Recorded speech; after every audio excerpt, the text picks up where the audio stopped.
7 de la mañana, 31 minutos. Les habíamos contado la semana pasada que íbamos a tener visita acá de una fórmula que ya está completa, pero vienen las internas y seguramente ellos nos contarán ahora de qué se trata. Unidad Popular, Partido de los Trabajadores, han llegado a un acuerdo. Gonzalo Martínez, Andrea Revuelta, un gusto recibirlos por acá. Bienvenidos a Paysandú. Y bueno, ¿con qué expectativas estos? Y cuéntanos un poquito cómo se llega a este acuerdo. Bueno, buenos días, muchas gracias por la invitación. Efectivamente, hemos venido transitando estas organizaciones que componen la Alianza Unidad Popular Frente de Trabajadores. Venimos transitando un camino de coincidencias en muchas áreas, en muchas iniciativas, fundamentalmente y lo más reciente vinculado al tema de la seguridad social y al tema también la solidaridad con el pueblo palestino. Y eso nos ha encontrado en la calle. También pasó con la reforma, la resistencia a la reforma educativa, la pelea por el salario, el presupuesto, y esa coincidencia en el plano social que no solamente nos encontró físicamente, sino también tras ciertas ideas o iniciativas, nos dio los argumentos suficientes como para entender que es necesario seguir avanzando en esa unidad en el plano político electoral, y es así que se da lugar a este espacio, con objetivos muy claros, muy precisos. Por un lado, la necesidad de seguir agrupando a gente de izquierda en el país, que bueno, a nuestro entender, difícilmente le pueda encontrar esa referencia o esa coherencia en otros ámbitos, en otros espacios. Y bueno, es necesario seguir reagrupándonos para seguir peleando por un proyecto alternativo de izquierda. Eso evidentemente también se corresponde con la lucha del momento, ¿no? Estamos decididamente trabajando a favor del triunfo del plebiscito de la seguridad social. Eso es una definición de todas las organizaciones que componen esta alianza.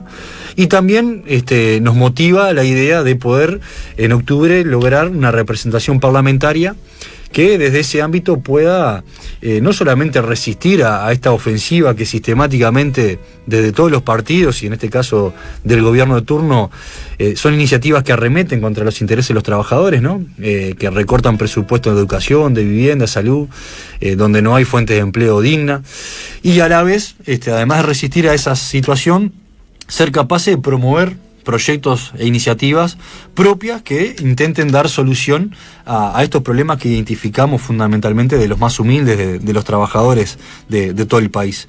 O sea que estamos fuertemente motivados tras objetivos nobles, que son además saludables para los intereses de nuestro pueblo y que creemos que son factibles de alcanzarse, porque el Parlamento se define en octubre, la presidencia se va a definir en la segunda vuelta, las encuestas así lo vienen sosteniendo, y creemos que la gente tiene que tener presente esta idea, porque a veces, bueno, hoy por hoy hay más de 36 candidatos a la presidencia. Esto es un disparate, ¿no? Algo astronómico, una cifra.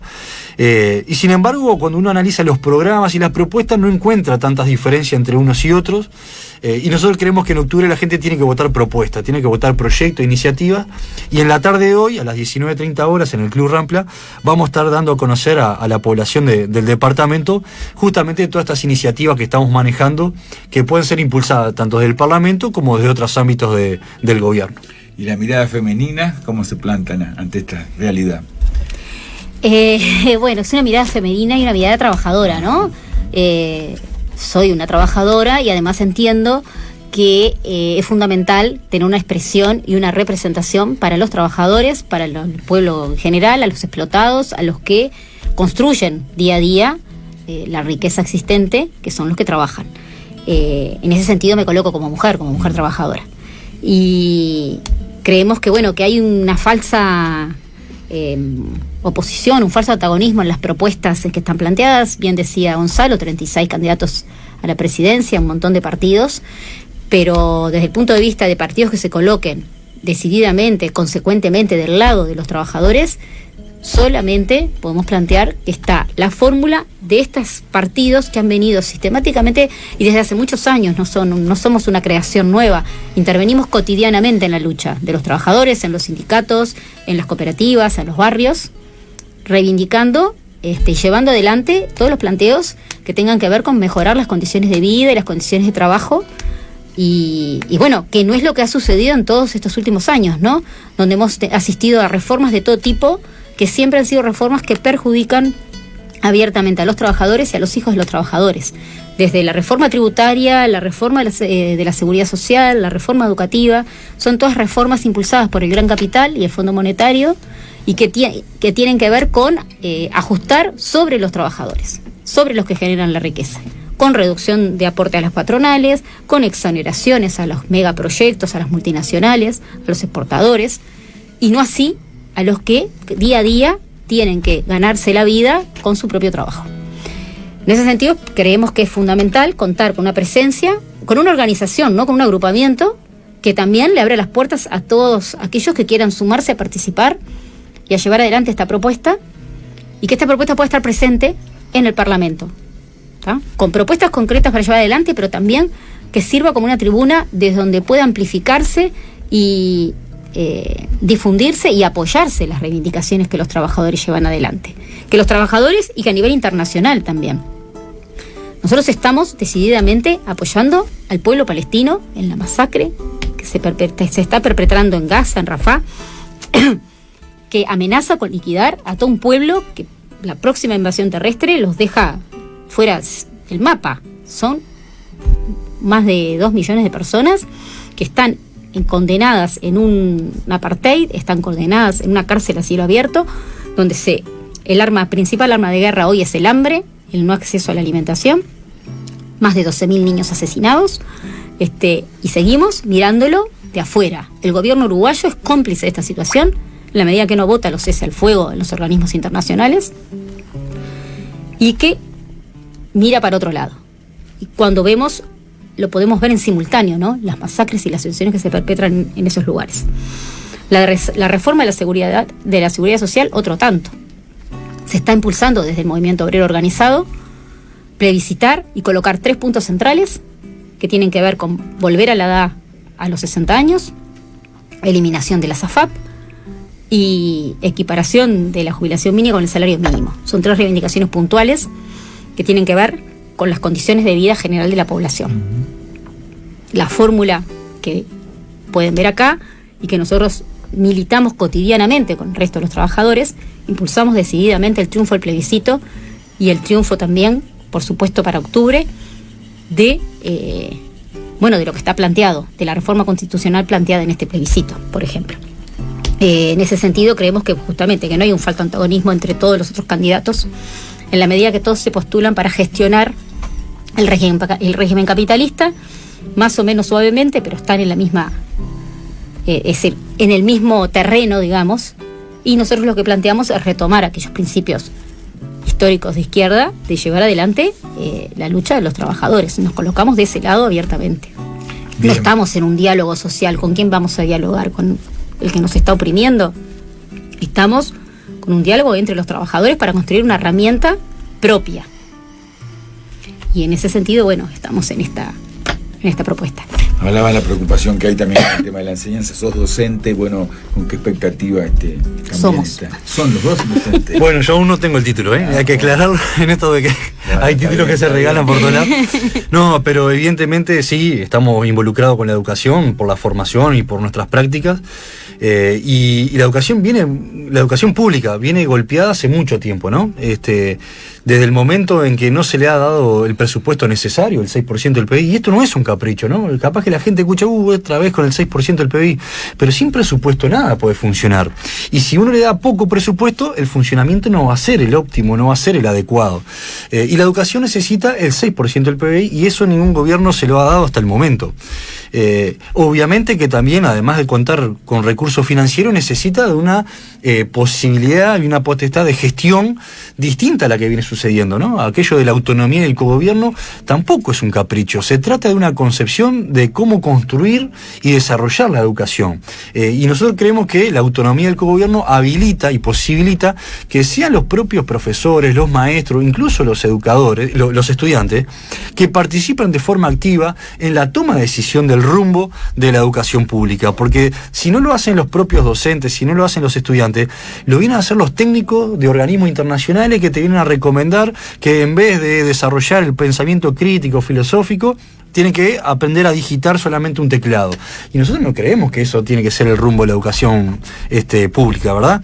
Entonces, es necesario frenar con la intervención del capital extranjero, que lo hace a través de leyes concretas, ¿no? El Uruguay tiene varias leyes que intervienen en la educación pública y que no son precisamente ni profesores ni maestros lo que lo hacen, sino que son gente interesada en que la educación forme a individuos para el mercado en función a sus intereses, ¿verdad? Entonces, ¿qué proponemos nosotros? Volver a reivindicar aquellas definiciones que se tomaron en el Congreso de Educación Julio Castro por el 2006, donde participaron miles de personas, donde se discutieron temáticas de fondo y se elaboró un proyecto político educativo que contempla justamente una concepción de la educación distinta a la que venimos padeciendo. Estamos, por supuesto, en contra de la pérdida de puestos de empleo, el cierre de centros educativos, y eso se puede justamente modificar y volver a orientar incluso desde el Parlamento, ¿verdad? Por eso insistimos en esta posibilidad, en esta necesidad de contar con parlamentarios que puedan trabajar activamente en ese ámbito. Nosotros podemos redistribuir, reorientar el presupuesto que se va en distintas áreas y poder fortalecer la educación pública. Podemos volver a intervenir en las políticas, en los estatutos y reglamentos para que los docentes puedan intervenir en la toma de decisiones y que no se los ponga allí como un simple florero, ¿verdad? Entonces, la educación pública está en una situación crítica, necesita un cambio en serio y hay distintas opciones. Por supuesto, hay que escuchar y prestar atención lo que dicen los propios trabajadores y los propios estudiantes y no ningunearlos como ha venido sucediendo todo este tiempo, ¿verdad? Hay un tema que preocupa realmente, que tiene que ver con la atención en la primera infancia y la situación como está hoy, ¿no? Sí. Bueno, en situación en primera infancia tenemos, por ejemplo, la situación de los CAIF, ¿no? Que tienen la infraestructura y todo montado, pero no están los recursos para hacerlo funcionar. Los CAIF funcionan sobre todo en los barrios más carenciados, en las periferias de las ciudades, y hoy tenemos que no hay una asistencia real. El Estado debería estar asistiendo a la primera infancia, debería construir jardines, debería dotarlos de maestros, de profesores. Hoy las escuelas públicas que tienen clases de 4, 5 años, 3 años, cuentan con un solo maestro sin auxiliar para atender 25 niños. ¿Con qué garantías el maestro puede atender 25 niños de 4 años si, por ejemplo, uno tiene que ir al baño? ¿Qué hace? ¿Con quién los deja? No hay personal. Se reducen, hay maestras sin trabajo. Y tenemos los niños en preescolar con una sola maestra para 25 niños. Y después tenemos todo un proceso de mercantilización en la educación, ¿no? Como el Estado no se hace cargo de construir jardines, de generar espacios reales, lo que hace es tercerizarlos. A manera como del voucher que hay en otros países, en la educación de primera infancia se da mucho. De que se montan sistemas como de guarderías y de cuidado, donde el Estado subsidia, pero no está bajo la órbita del Estado. Genera gran precariedad laboral para las personas que trabajan allí. En el caso, por ejemplo, de los CAIF, son los salarios más sumergidos dentro de la educación. Y bueno, hoy no están funcionando debidamente por un presupuesto que no está, pero que en realidad estaba previsto, porque INAU devolvió dinero a rentas generales, dinero no ejecutado, cuando debería estar ejecutándolo para atender a la primera infancia. Por eso asistimos a una reforma educativa que es una reforma económica en toda la línea, porque reforma y modifica los contenidos, rebaja los contenidos de aprendizaje. Lo importante es que el alumno pase de año, no se aprendió o no aprendió, pero es muy costoso que repita porque es un año más de gasto. Lo importante es que pase, transite esa cantidad de años, no importa si adquirió los conocimientos que tenía que adquirir o no. Por otro lado, se ha puesto una rebaja de esos contenidos, y lo dice la propia Aristimuño, ¿no? Adriana Aristimuño, en una entrevista, dice que bueno, que los patronales y los empresarios les piden que no los formemos demasiado, que ellos se van a encargar de darles lo que necesitan para el trabajo que van a hacer. Estamos formando mano de obra barata, precaria. No estamos dándole el acceso al conocimiento acumulado de la humanidad a la mayoría de la población. Los estamos limitando absolutamente. Y por otro lado, ese proceso de mercantilización lleva a una precariedad laboral cada vez mayor de los docentes y de los que trabajan en la educación, que están trabajando en condiciones deplorables, en edificios que no tienen mantenimiento, que tienen estudiantes hacinados, que trabajan con 35 o 40 estudiantes, en condiciones donde un docente puede estar 20 años trabajando y ser efectivo, y si esa materia no existe más se quedó sin trabajo y no tiene ni un seguro de paro que lo cubra. Es decir, una precarización laboral en todos sus términos, para los trabajadores de la educación, pero también para los trabajadores que está formando la educación. Y en ese proceso fundamental lograr la autonomía verdadera de la educación, que establezca cuáles son los objetivos y cuáles son los recursos que necesita para llevarlos adelante. Porque se han jactado estos últimos años de la reducción de gasto que han hecho, porque para eso es un gran gasto. Ese gasto significa hoy que tenemos edificios que no están en condiciones, que se llueven sobre las instalaciones eléctricas, que se inundan, que albergan 40 alumnos y no entran los bancos en los salones. Y yo trabajo en la educación en Montevideo. Se deberían construir el doble de edificios de los que tenemos para que el estudiante pueda pasar realmente sí más horas ahí adentro, pero con condiciones, con comedores que asistan a la alimentación de todos los estudiantes. Hoy no tenemos esa realidad. Somos la primera línea en atender toda la demanda social, las situaciones que pasan los adolescentes, las situaciones familiares, de pobreza, de depresión, y no tenemos recursos para atenderlo. Se reduce cada vez más el presupuesto educativo en lugar de aumentarlo a ese mínimo del 6% que siempre se planteó como mínimo. Cada vez es menor. Por su parte, el Estado, a su vez, a través de una renuncia tributaria, exonera a toda la educación privada de cualquier tipo de impuesto y aporte. En realidad esa renuncia la gente no la ve, porque no es que el Estado le da tanta plata al privado. Lo que hace es renunciar a recaudar. Entonces no lo podemos ver en las cuentas. Pero en realidad la educación privada está exonerada de aportes patronales, tiene un montón de subsidios y a la vez la familia paga para que el estudiante asista, ¿no? Y entonces hay una intervención directa del Estado en ese proceso, porque obliga a la población a volcarse a ese mecanismo. Bien. Seguramente empiezan a planificar o a escuchar compañeros y gente y vecinos, les toca el tema porque hoy es realidad en todo nuestro país la inseguridad. Sí, efectivamente, este es un tema recurrente en todas las conversaciones, con razón, porque estamos transitando por una crisis social y económica compleja, que no es nueva, que se viene agudizando, que se viene incrementando, y que hasta la fecha las distintas administraciones, lo único que se le ha ocurrido sobre el tema es aumentar mecanismos de represión, ¿no? El Frente Amplio promovió los mega operativos de saturación en los barrios, creó la ley de llevar a los militares en la frontera, el actual gobierno avanzó también en esa misma línea, ahora se está discutiendo sobre los allanamientos nocturnos, en fin, todo está orientado en fortalecer las políticas represivas. Y nosotros creemos que el Ministerio tiene que intervenir, por supuesto, ante los acontecimientos, ante los hechos, pero es necesario trabajar y revertir las causas que generan la violencia social. Si nosotros no dignificamos el salario de las familias, si no le aseguramos el acceso a una vivienda digna, si no promovemos los valores del trabajo, de la salud, de la alimentación, si no tenemos acceso a la educación y a la cultura plena, esos individuos están sistemáticamente expuestos a la violencia económica, a la violencia social, a la violencia de valores que no son los mejores, y que evidentemente con la gran intervención del narcotráfico el delito se potencia, ¿verdad? Entonces hay que atacar las causas que generan la violencia social, y a la vez hay que promover también fuertes políticas de rehabilitación y de reinserción. El Uruguay tiene un promedio de los más altos de la región de gente privada de libertad, hacinada, ¿no? Donde sistemáticamente se le está violentando sus derechos más básicos.